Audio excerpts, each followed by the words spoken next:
Okay, so we have another accident damaged hybrid to repair. In this case, it's a Gen 2 Prius. Fender's crunched. My tip before I get started is we've got our color matched fender. That's what we need to really get this done in an economical way. We want to look at where all the points are that the fender fastens, and that'll help us get the old one off quickly and easily. So I've examined where all the bolts are, and now I'm going to crack into this. I'm going to pull the bumper back, remove the headlight, and unbolt this fender and replace it. Here's one screw that's pretty deep in here. It's right about here. It's facing that way. So I've got my handy ratcheting wrench in there, and I'll ratchet this guy off. I really can't even see it. All right, once the bolts are off, we have to pop the fender free carefully.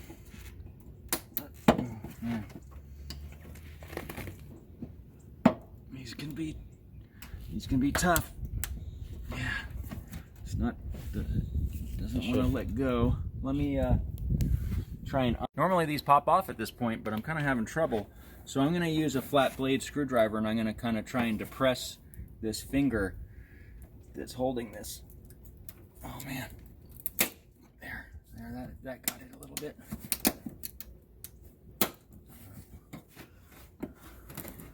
It's still on there.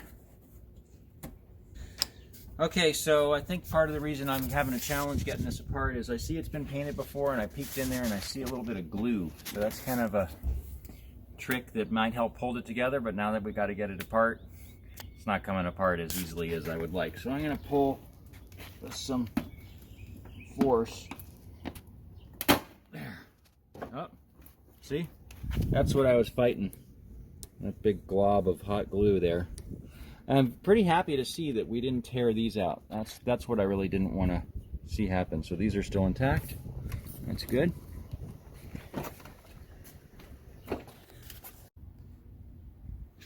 You don't always know the history of a vehicle at first glance. In this case, this looked fine and untouched, factory condition, but actually we've opened it up and I see the aftermath of some overspray, some glue that was used. I see that this mount was re-drilled because the point that it mounts to is probably moved over. And then finally I see in place of a factory screw, I've got like a little wood screw that's holding the headlight in. We'll undo all that. That will make it a little more difficult to get it back together because, you know, everything's not in its perfect spot. So yeah, this mount on the headlight's cracked. Kind of typical post front end collision stuff, but we're in here the second time, so I guess this is the second time this fender is going to be replaced. Could be the third. Yeah, it could be, right. So there's a bolt right underneath this plastic cowling, so I'm going to pull this off. In order to get this off, I'm going to take this wiper arm off. Before I take the wiper arm off, I'm going to mark its position. There we go. There's a clip here that's quite difficult to get. Okay, and these two halves come apart. So, we get these separated. Now we can get that out of the way. Alright, all to get to that one bolt. Oh yeah, that helped. So I believe we got a couple more in here. I do have to open this to get to these bolts that are in this door jamb, but I want to be super careful because right now I've got a bad fender. My door is okay. If I just yank this open, I'll crease and bend the door and crack the paint off the door and cause a lot more damage. So I'm gonna kind of try and move these two apart and just open this one last time to remove this fender.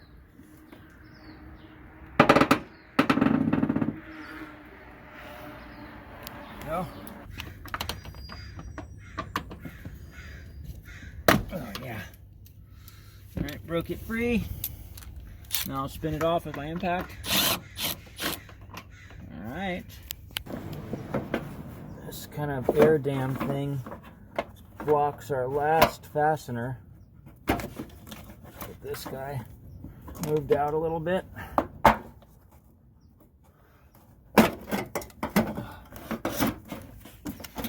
Okay. And there's our last one. Wow, that is really in there. That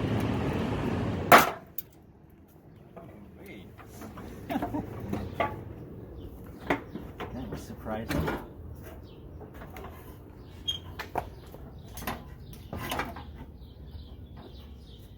Well, if anyone ever tells you a Fender just pops on, you'll know they're wrong. It's on there pretty good. One more clip. Oh, yeah. Alright. Out with the old, in with the new. Okay, so we're putting our new Fender back in place, and it's just kind of the reverse of removing it. Be very careful about the door creasing this brand new Fender. Kept all my fasteners together so I could find them again, and it's going together the way it came apart. We're ready to put the bumper back. So we'll go like that. That. This guy's gonna go right around there. Oh yeah. It's a car again. Okay, so last thing is to check that our hood shuts and aligns properly. So we'll good. We'll check our gaps and make sure they're more or less even.